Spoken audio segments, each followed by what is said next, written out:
Savannah Tahiti, aujourd'hui on démarre avec du powerlifting. Ce matin, place aux femmes. Il y en a deux, regardez, elles sont là.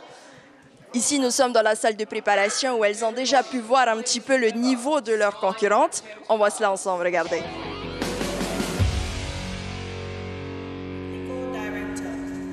Le sourire aux lèvres est quelque peu ému. Sondra Pras et Heilani Yaosao savourent cette victoire. Ce sont des mois et des mois de préparation qui sont récompensés. Mais avant d'entrer sur scène, la tension est à son comble.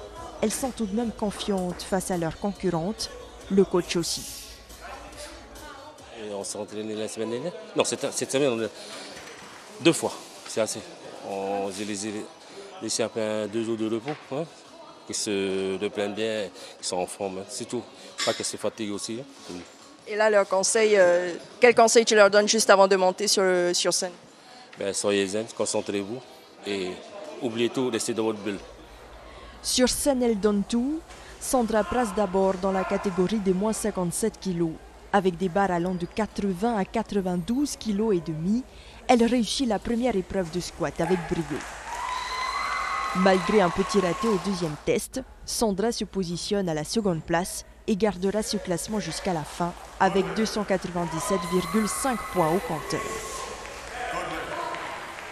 L'objectif c'était le podium, même si on a toujours envie d'avoir l'or, mais les parcours elles ont été fortes et voilà, on est vraiment content de cette deuxième place. Heilani Yaosao, elle, concourt dans la catégorie des moins 63 kg. Elle se mesure à 3 adversaires, alors la concentration et la motivation sont de rigueur. La première épreuve est passée haut la main pour Heilani en concurrence directe avec Fidji. Au développé couché, elle s'en sort aussi, même avec une défaillance sur un porté. À la troisième épreuve, elle soulève sa dernière barre de 130 kg et s'envole vers la seconde place. Très émotif parce que c'est nos premiers jeux, hein? Beaucoup de stress à gérer. Heureusement qu'on a un bon coach à côté de nous. Et voilà, c'est ça, c'est le bonheur, quoi. On fait fi, t'es soulagé, quoi. Ça y est, maintenant on va encourager la copine tout à l'heure et les copains demain. Demain, les hommes entrent en scène. Ils seront présents dans 6 catégories.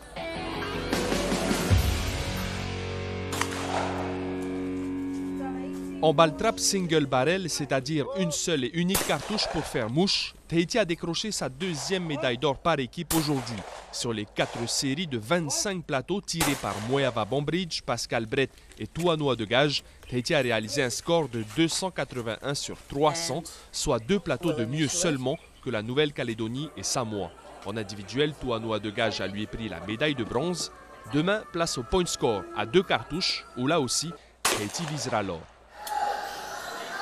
Et oui les amis, le tournoi de 3 contre 3 a débuté aujourd'hui parce que les finales de 5 contre 5 se sont achevées hier et les Tahitiens ont offert un beau spectacle en finale.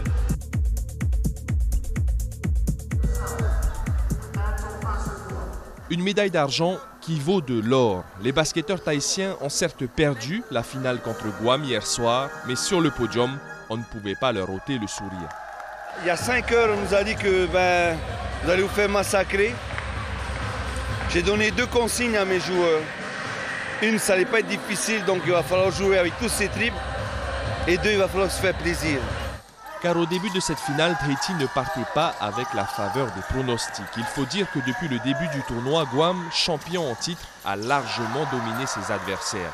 Dans l'effectif, nombre de joueurs évoluent à un niveau professionnel, mais les Tahitiens ont mis toute leur énergie pour essayer de faire mentir les bookmakers. 25-15 dans le premier quart-temps en faveur de Guam, mais 17-14 dans le deuxième quart en faveur de Tahiti. À la mi-temps, nos basketteurs ont seulement 7 points de retard, avec leur capitaine et meilleur joueur pourtant diminué. Ouais, c'est sûr que physiquement, hier, je me suis fait une élongation à l'ischio jambier. Mais bon, la tête, elle y était dans le mental. De toute façon, il fallait que je sois en chaise roulante pour pas entrer sur le terrain. Au retour des vestiaires, Tahiti joue sa chance à fond et reste à moins de 10 points d'écart, faisant même douter Guam grâce à une défense plus agressive et des tirs à 3 points complètement clutch. Les Tahitiens y croient plus que jamais et abordent le 4e quart avec le couteau entre les dents. Mais les pivots de Guam, beaucoup plus grands, douchent les derniers espoirs polynésiens avec plusieurs paniers dans la raquette Score final 83-72, Guam reste invaincu, mais Tahiti décroche une magnifique médaille d'argent.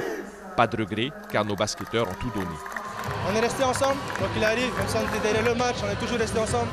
On a défendu ensemble, et je pense que c'est ça qui nous a fait, qu'on soit pas loin derrière à la fin du match. Ça faisait 24 ans que Tahiti n'a pas joué une finale en basket. Ça fait beaucoup, hein. On devient grand-père après 24 ans. Et on accède à une finale. Ça fait 2 jeux qu'on est sur le podium. On a fait 2 jeux avec bronze. Et je pense que les matchs sont agréables petit à petit. On est à l'argent. Il nous reste l'or à attraper. Le rendez-vous est donc donné aux îles Salomon en 2023 pour aller chercher cette médaille d'or.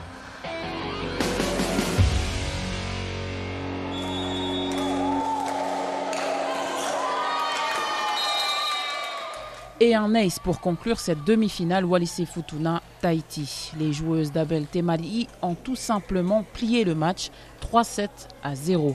25-12, 25-9, 25-12.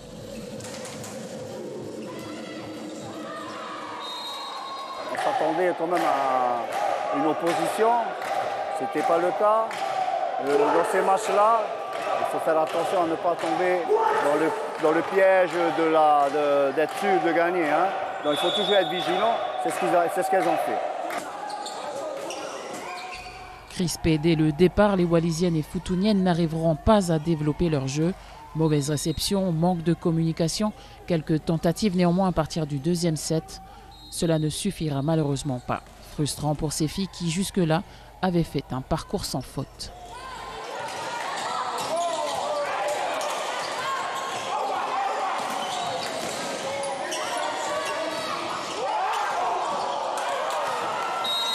On sait que c'est un peu notre point faible sur la réception. Et les filles avaient peur. Elles n'ont pas réussi vraiment à s'y libérer parce que Tahiti n'a pas commencé par des services très difficiles. Bon, elles ont été concentrées tout le match, Tahiti. Elles ont fait ce qu'il fallait sans trop forcer le jeu. Et nous, on est resté un peu dans le stress, dans la peur. Et c'est dommage. Le jeu, service et réception, le fond de jeu, si on n'arrive pas à stabiliser ça, on ne peut pas développer notre jeu d'attaque.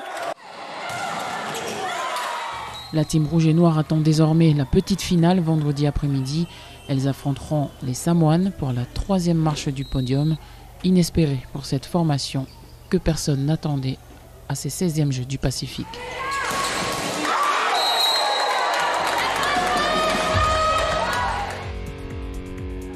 En boxe anglaise, aujourd'hui, c'était une journée noire pour Tahiti. Chez les hommes, élimination de Roger Waoute, Heyar Imei ou encore Heimata Nefer qui s'arrêtent tous en demi-finale. Chez les femmes, Heura Nena est la seule qualifiée pour une finale demain. Edith Tavan-Hay a, elle, été terrassée par une adversaire papou.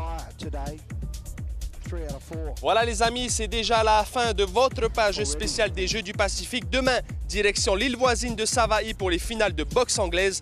En attendant, vous le savez, le sport, c'est sur Polynésie la première.